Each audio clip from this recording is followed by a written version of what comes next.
көп негізі. Шашып тастаған Алла Тағала. Ертең таңертең шыққаннан кейін шықсаңыз, Алла Тағала не қалап жатқанын сіз көресіз да сізге. Ана жерден біреу бір мүскін өтіп бара жатады. Мына жерде жолда бірдеңке жатады. Ана жақта біреу ауырып қалыпты деп естисің. Мына жақта біреу апарып тасташы дейді. Түсіндіңіз ба? Мына жақта бұлай істеп жатқан кезде жаңағы ішінде бір әйеліңіз де шығарып бізге продукт ала саласың ба деп мысалы. Жолдан келе жатқанда. Соның барлығы шындап келгенде не? Соның бәрі шындап келгенде Алла Тағаланың разылығы қай жақта? Сізге сол нәрселерге қарай жүгіру керексіз да. Міне, Алланың бақылауы деген нәрсе осы нәрсеге жеткізеді бізді. Сондай-ақ Ар-Рози өзінің оқиғасында жаңа естіген шығарсыздар, бір оқиғаны келтіреді. Баланың тәрбиесі де өте маңызды. Бала деген нәрсе жаңа шындық. Мысалы мектептен 2 алып келсе балаңыз, ешқашан ұрыспаңыз. Балаңызға айтады, 2 алып қойдың ба? Кел, қай сабақтан? Мен мына сабақтан. Кел, ертең мынаны 2-ні 5-ке жөндейікпіз. Біз мына жерден жаңағы етіп көмектесіп бірдеңке қылып. Шаман келмесе әйеліңді сал. Әйтеуір мектептік бірдеңке қалған шығар да. Жихад жаса сөйлейді сондай. Бірақ балаға неге 2 әкелесің сендер, оны сөйлемеңіз олай. Ол сізге одан кейін 2 алатынын айтпай қою мүмкін да. Қайта 2 алғанын келіп айт де маған. Мен айтқаныңа қуанам деді. 2 проблема емес. Баланың өтірікші болып кетуі проблема да. 2 деген ол проблема емес. Кім 2 алған жоқ мектепте жүргенде?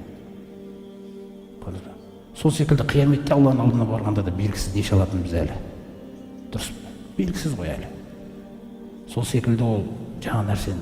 Сол бала үшін тәрбие Ар-Рози келтіреді. Жаңағы шейхтің өзінің шәкірттері болады. Сол шәкірттерінің ішінде бір балаға жаңағы артық осыған бір өт салады. Осы баладан бір мықты шығады деп.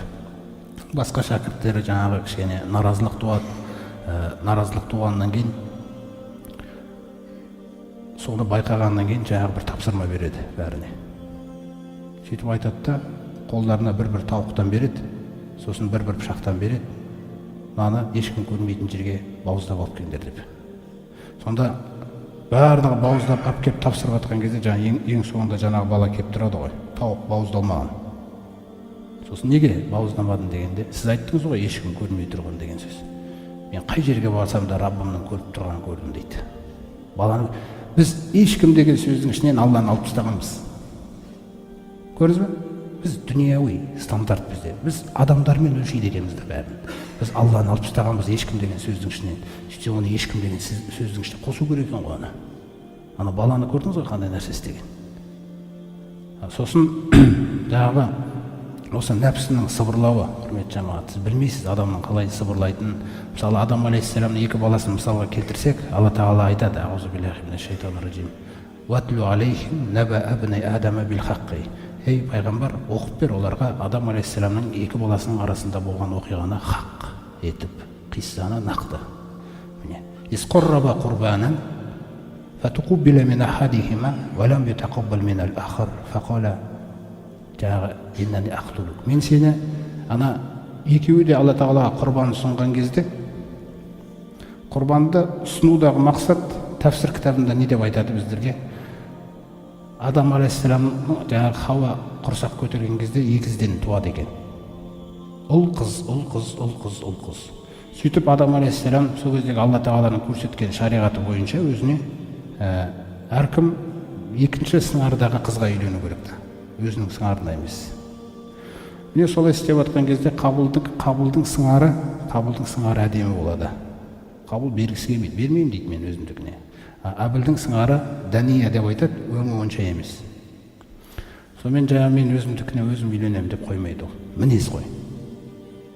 Жаңағы жердің бет Алла Тағаланың жәннат Адам алейхиссаламға ең бірінші тәкаппарлықты жасаған сол шайтан болса, жердің бетінде тәкаппарлықты бірінші жасаған осы адамның жаңағы Қабыл деген баласы болды да.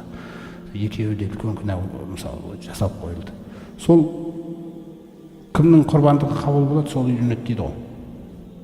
Сөйтіп Әбіл үлкен қошқарды әкеледі, қойшы болғаннан кейін әдемісін әкеп, сосын жаңағы Қабыл көкөніс, жеміс деген нәрселерден қалай болса сондайын алып келеді. Муроқаба, Алла Тағала қарап тұрма, көріп тұрма, разыма деген нәрселер жоқ. Сонымен ол кезде пайғамбар салам айтуы бойынша ана садақа құрбандықты қабыл алу үшін от келеді деген Алла Тағала тарапынан. Кәдімгі мынандай от деген шар ол кездерде олар көре беретін оны. Келіп қайсыныкін Алла Тағала қабыл дейді, соны алып кетеді, бітті жоқ болып кетеді. сонымен жаңағы қошқар жоқ болып кетеді да. Сол кезде айтады ғой, мен сені өлтірем дейді, қабыл айтады. Осы нәрсеге көңіл бөлді. Мен сені өлтірем дейді да. Кім сөйлеп жатыр? Ішкі жан, шайтанды кірістірген жоқ Алла Тағала. Адамның өзін айтып отыр да. Мен сені өлтірем деді. Сонда ол айтады, мәселе бұда емес. Иннама ятақаббалуллаху минал муттақин. Алла Тағала тақуалардан ғана қабыл алам деді ғой. Сонымен жаңағы уалим басатта иляйя ядага литахтулани. Егер де сен қабыл маған қарай қолыңды соссаң өлтірем деп. Ма ана бибасати ядия илейка лияқтулака. Мен өз қолым саған созбаймын сені өлтіруге дейді. Бірақ Әбіл үлкен болған Қабылға қарағанда. Дене тұрғысынан да мықты болған да. Бірақ ол нәрсеге қызықпаған ол. Сол ұйықтап жатқан кезінде мына аятқа назар аударыңыздар. Фаттауғат лаху нафсуху. Нәпсісі көндірді дейді Қабылды. Шайтанды кірістірген жоқ. Адам нәпсімен де кісі өлтіру мүмкін екен да өзінің. Көрдіңіз бе қандай мәселе? Іштегі нәрседен сақтану керек та. Сонда барады да жаңа бір тасты басына лақтырып өлтіріп қойған ғой ағасын. Фа асбаха минал хасирин. Сөйтіп қасіретке ұшырады. Өлтіргеннен кейін, кейде адамды шайтан бір іске itергеннен кейін, шайтанның өзі де білмейді екен, анау адамның ана істі істеуі мүмкін ба, мүмкін емес, түсінесіз бе? Әсіресе жаңағыдай кісі өлтіру деген нәрселер келген кезде, ана адамға кәмәсәли шайтони, шайтанның мысалы дейді, адамға келеді да укфур, бір күпірлік істеші деп айтады дейді оған. Күпірлік жаңағы ойды салады ғой жалпы, бір нәрсені істе деп. Фәләммә кафара, сөйтіп адам соны істеп жіберсе дейді, шайтан қорқып кетеді дейді. Мына істейді екен ғой деп. Иннани барию минка, менің қатысым жоқ саған. Ана жерде инни ахафуллаха раббал аламин, мен әлемдердің Раббысы Алладан қорқамын деп қашады екен. Ол сұнған кезде де анау істейді деп ойламайды екен ол.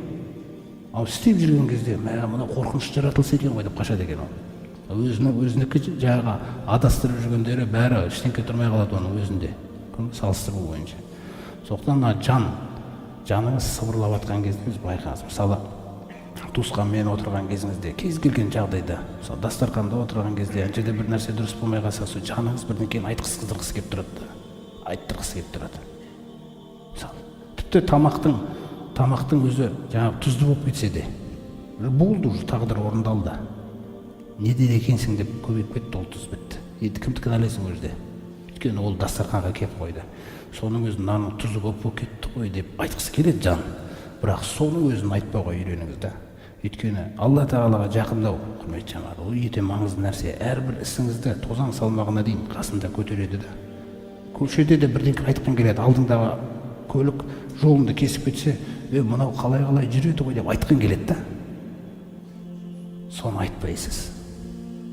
Әрбір мына жақ айт деген нәрсені айта бермеңіз да. Сонда пайғамбарымыз саллаллаху алейхи айтады: иннака лан тазалу жаңағы сәлимен мәсәкатта. Қаншалықты үндемейсің, жаңа айтатын кездерде, соншалықты аман қаласың дейді. Қашан сөйлеп жүрсең гарантия жоқ дейді. Сондықтан мен сомата нәжа дейді пайғамбарымыз. Кім үндемеді, сол құтылды дейді. Яғни көптеген жағдайлар бар. Көңіліңдегі нәрсе келіп тұрған кезде үндемесең құтылдың деп жатыр да пайғамбарымыз салса. Сондықтан сөз мәселесі үлкен болайық, кіші болайық, көңілге тиеді біреудің. Қандай жағдайда болсын. Жаңағы біреумен сөйлесіп жатқан кезіңізде де біреуге жаңағы қатысы жоқ нәрсенің өзіне де сұрамауға тырысыңыз. Тілді бақсақ біз, осы Рамазанда да бұл керек та, бұны бағу. Өйткені онсыз Рамазанымыз кішкене жаңағы сапасыз болып қалуы мүмкін да, қабыл болмайды деп айта алмаймыз. Бірақ сапасыз болып қалуы мүмкін. Өйткені пайғамбарымыз саллаллаху алейхи айтады: иннар ражуля ла янсарифу мин салатихи. Адам намазынан шыққан кезде дейді, яғни ассаламу алейкум рахматулла, ассаламу алейкум рахматулла деп намазымыздан шыққан кезімізде жаңағы ма кутиба лаху илля ушру салатихи дейді. Ол намаздан шыққан кезде оған дейді намазының 1/10 бөлігі ғана жазылады. Қараңыз. Намазының 1/10 бөлігі ғана жазылады дейді. Не 9/1 бөлігі, не 8/1 бөлігі, не 7/1 бөлігі деп кетеді хадистің аяғына дейін. Не жартысы дейді. Көрдіңіз бе? рубба мусаллин лейса лаху халақун индаллахи тағала. Кейбір намаз оқушылар, мүмкін оларға Алланың қасында тіпті еш нәрсе жоқ шығар дейді. Неге? Өйткені біз тілмен, жаңағыдай әрекеттер, сөйлеп намазға келген кезде бір әйтеуір парызды мойнына атқарып, кімнің алдында құлап жатырмыз? Мына күнә кешіріле ме, кешірілмей ме? Мынау қабыл бола ма, қабыл болмай ма деген уайымдар біраз алыстап кеткенде біздерден. Сондықтан Алла тағаланың жаңағы үш есімі: бәрін естуші, бәрін көруші, бәрін білуші, бақылаушы деген нәрселер. Осы нәрсе сифаттармен өмір сүруді үйрену керекпіз да, құрметті жамағат. Ол шама келгенше да, ол біз еш нәрсені жүзде-жүз істей алмаймыз. Бірақ біз егер сол есікті ұнатып, соған бір ыждағат қылсақ, Алла тағала еш күмәнсіз соны сізге кеңірек аша береді да, оны. Соны жеткізеді сізді, жеткізетін дәрежесіне дейін де.